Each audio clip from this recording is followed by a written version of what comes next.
माथे पर तिलक देखा और हाथ में कलावा, इसलिए गोली मार दी। ये कबूलनामा है उन दो आतंकियों का जिन्होंने 7 साल पहले कानपुर में एक स्कूल प्रिंसिपल पर सिर्फ इसलिए गोली चला दी कि वह अपनी बंदूक की टेस्टिंग कर रहे थे।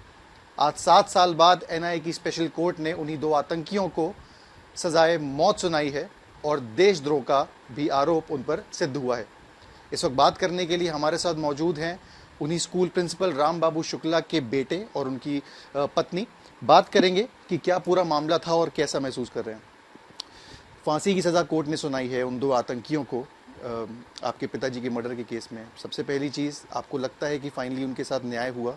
जी, उनके साथ न्याय हुआ है जी। क्या पूरा मामला था? कैसे आपको पता चला कि उनके साथ ये हादसा हुआ है? किसने आपको बताया? कैसे पूरी चीज़ें खुल के सामने आई? उस दिन मैं कॉलेज में था जब मेरी मम्मी जी का फ़ोन आया कि बेटा पापा जी के साथ कुछ पता चला है, कुछ घटना हुई है, आप फ़ौरन घर आओ। मैं कॉलेज से तुरंत घर आया। फिर वहाँ मुझे बताया गया कि पापा जाजमऊ में है। फिर वहाँ पे हम लोग गए। फिर वहाँ पे थाने पहुँच कर मैं बताया गया कि पापा आपके काशीराम अस्पताल में हैं, आप उधर जाओ। फिर वहाँ मैं गया तो वहाँ देखा कि पापा को किसी ने गोली मार के हत्या कर दी और उनका वो एकदम मृत पाए गए मेरे से। आपने मुकदमा दर्ज कराया, कितने समय तक आपको पता नहीं चला कि किस लिए गोली मारी है? कितने समय तक आप लोग अंधेरे में? पापा की किसी से कोई दुश्मनी नहीं थी, तो मैंने अज्ञात के खिलाफ मुकदमा दर्ज किया था और कुछ कुछ आ नहीं रहा था कि किसने मारी गोली, उनको किसने मारा था।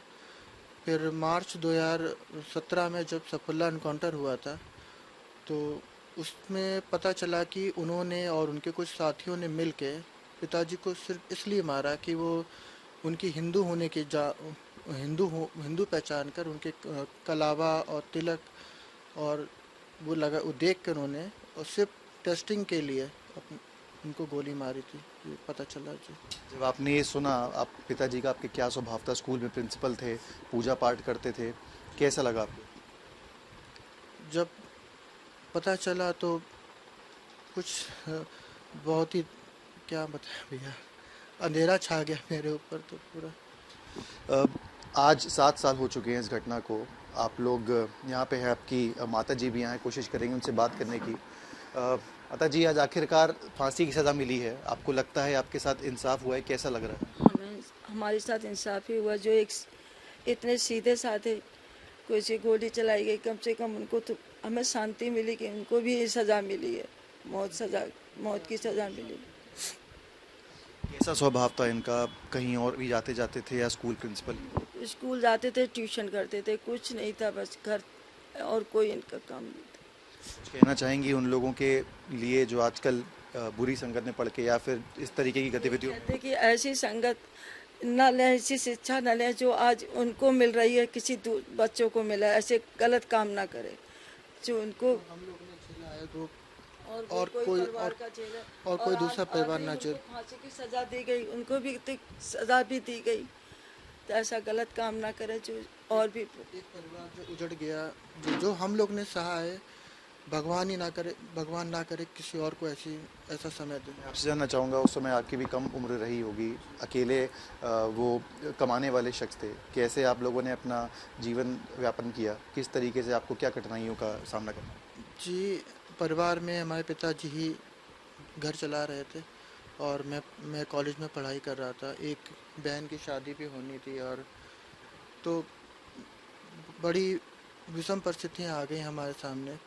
बड़ी चलाया, फिर पापा जी पढ़ा रहे थे, मेहनत की उनसे थी, तो आज थोड़े सक्षम हुए हैं कि नौकरी लग गई। किस तरीके की पैरवी आपको करनी पड़ी पूरे केस में, क्योंकि कई समय तक तो आपको पता ही नहीं था कि क्यों हुआ है? और मैं ये भी जानना चाहूँगा आपसे कि सबसे पहली बार जो जांच अधिकारी हैं या क्या है, उन्होंने आपसे क्या पूछा? कैसे सामने आया कि सिर्फ इस व्यक्तित्व के चलते, इस सिर्फ हाथ पे कलावा और टीके के चलते उनको गोली मार दी? जी, जब सफुल्ला एनकाउंटर हुआ था तो मेरे पास एक अननोन फ़ोन आया था, अननोन नंबर से। उन्होंने अपना परिचय दिया कि हमें आपके पापा केस की जांच कर रहे हैं, ये हमें आपसे जानना है कि पापा क्या कलावा बांधते थे और क्या रोज़ कलावा बांधते थे, टीका लगाते थे? तो मैंने कहा कि हाँ, पापा हमेशा कलावा लगाते थे और सर पे तिलक रखते थे और मंदिर जाते थे और लोग ये मैंने बताया था। कहने उसके बाद पता चला कि न्यूज़ मीडिया के पता चला कि पापा जिन्होंने मारा है वो आतंकवादी थे। एक आखिरी सवाल आपसे लूँगा। आज आखिरकार फांसी की इनको सज़ा हुई है, आप लोगों को अनुभूति का एहसास हो रहा होगा। जैसा कि आपने बताया कि आप बाकियों लोगों को भी ये कहना चाहेंगे कि इस तरीके की गतिविधियों में ना पड़ें।